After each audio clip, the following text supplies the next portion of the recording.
Amounts of water continue to flow into the already swollen Brazos River. And tonight, a mandatory evacuation order is in place for several areas along the Brazos. The newest neighborhood on that list is Oyster Creek in Brazoria County. Take a look at this map. This is in addition to mandatory evacuations in Rosenberg and in Simonton, both in Fort Bend County. So far, 558 people have been rescued in Fort Bend County alone since this weekend, and more than 1,400 homes have been affected by flooding in that county. Now, we have several crews along the Brazos tonight. We begin with Phil Archer, who is live near the Brazos River in Richmond. Phil.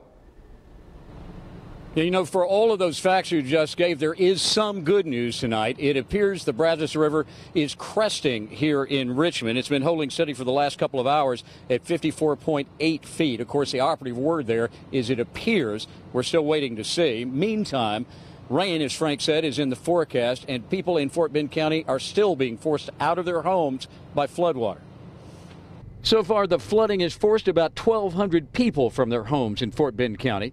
The river is receding upstream in Simonton, and it seems to be cresting in Richmond. But water rescues continue today in the Rio Vista and River Edge subdivision.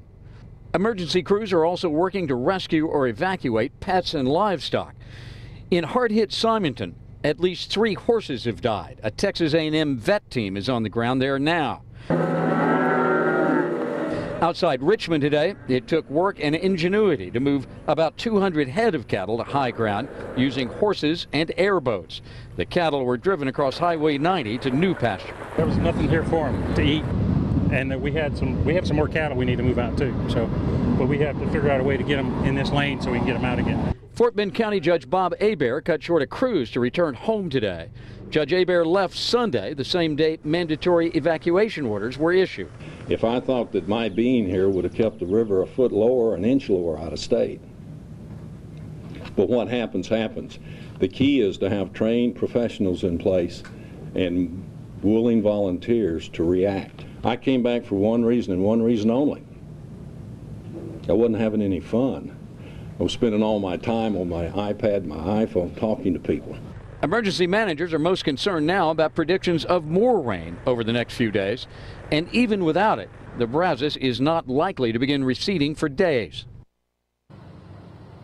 Governor Abbott declared Fort Bend County a disaster area on Wednesday. Tomorrow, a special meeting of the Commissioner's Court is going to be held to take action on that declaration. Once it's in place, it means federal aid can begin flowing to this community. Reporting live in Richmond, I'm Phil Archer, KPRC Channel 2 News.